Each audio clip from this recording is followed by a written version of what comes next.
Պարոն Բաղդասարյան, կխնդրեմ նախ անդրադառնանք օրվա խորհրդին, ինչ խորհուրդ ունի այսօր սպարապետի ծնունդը եւ ինչ է կարծում, ինչ պատգամ թողեց նա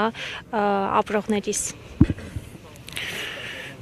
Անուրանալի է ավանդը սպարապետի, սա կոչ է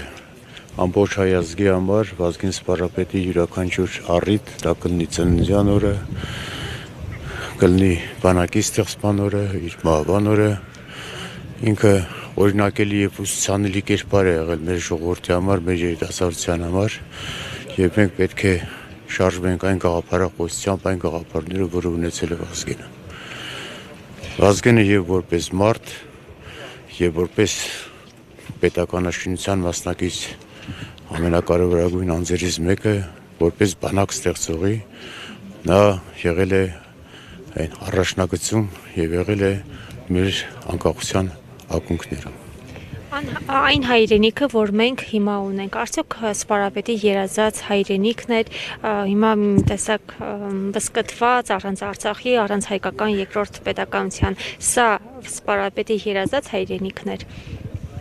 Շատ վատ բան պետք է ասեմ, բայց ես մեկ-մեկ Իրանի եմ տալիս Վազգենին, որ չտեսավ այս ամեն ինչ։ Պարզապես ես չեմ պատկերացնում, եթե Վազգենը կենդանիներ ինչպես կարող էր տանել այս ամենը, որովհետև իր դրած ավանդ իրամակը, ինքը ապրում էր Արցախով, ինքը ապրում էր անկախությունով, ապրում էր հայոց բանակով եւ բսկտված բանակ առանց Արցախ այդքան արյունը իր ընկերների, մեր ընկերների բոլորին այսինքն իջիկ է դառնում եւ մենք չունենք այլևս Արցախ եւ վերջ-վերջո մեր պետականության այս վտանգը, որը որ արյան գնով ստեղծվել էր մեր անկախ պետականությունը, այսօր վտանգի տակ է։ Սարսափելի երևույթ է եւ չեմ կարծում, որ որևէ մեկը կերազեր, որ կամ երազում կտեսներ, որ կարող է նման բան կատարվել։ Այսօր ինչ մարտահրավերների առաջ է կանգնած Հայաստանը եւ ինչպես կարող ենք դա հաղթահարել, այդ մարտահրավերները հաղթահարել, հաշվի առնելով հատկապես այն, որ Հայաստանը կարծես թե տարածաշրջանի բոլոր պետությունների հետ, բացի Ադրբեջանի եւ Թուրքիայի հետ, սխալ քաղաքականություն է վարում եւ նաեւ այն հանգամանքը, որ հիմա Հայաստանը փորձում է կապերը ել ավելի լավացնել ԱՄՆ-ի հետ եւ տեսնում ենք հարևան Իրանում ինչ է տեղի ունենում Իսրայելի եւ ԱՄՆ-ի ձեռամբ,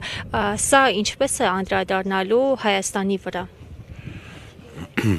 Դուք արդեն ձեր հարցի պատասխանը համարյատվեցիք, ասելով, շեշտադրելով այն փաստը, որ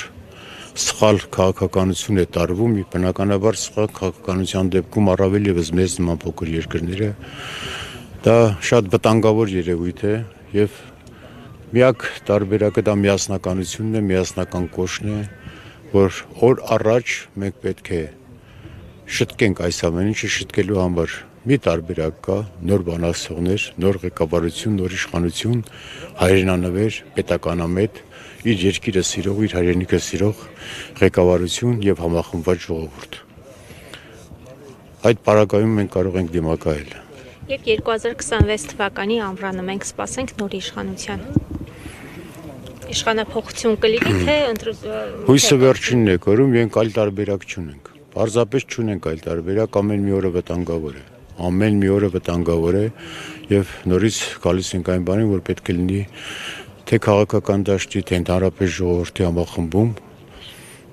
այն նպատակը, եթե որ իրենք մեր երկրի շարունակության մասին մտածող բոլոր մարդիկ պետք է մտածեն այդ համախմբման մասին։ Հակառակ դեպքում վտանգները արդեն պարզ են։ Եթե մենք աշխարհակաղակական ընդհանուր զարգացումներին ենք նայում, թե ինչ տեղի ունեցավ, մենք հերթականությամբ չեմ ուզում նշել այդ բոլոր երկրները, Սիրիա, մյուսները բան եւ այլն բոլորը նշեմ, յուրաքանչյուր մարդ իր մեջ պետք է մտածի, որ հաջորդը կարող ենք մենք լինել։ Եվ դա անխուսափելի է, եթե մենք չկարողանանք մեր ճիշտ քաղաքականությամբ կարողանանք այնպիսի դիրք բռնել, որ նույնիսկ արդեն կարելի ասել գոյության պահպանման խնդիր է առաջանում, բայց մենք դրանով չենք բավարարվելու, մենք պետք է ձգտենք մեր հզոր բանակին, մենք պետք է ձգտենք մեր ունեցածը վերականգնելուն Եվ չեմ ուզում անպագորգոր բառեր ասեմ եւ ավելի առաջ գնալու այո այլն։ Մեր ամենամեծ նպատակը իմանալ է, որ կարողանանք եղածը պահպանել եւ վերականգնել այն ամեն ինչը գործել ենք այս վերջին 30 տարիների ձեռք բերած ինչ որ գործել ենք դրանց վերականգնման մասին պետք է մտածենք։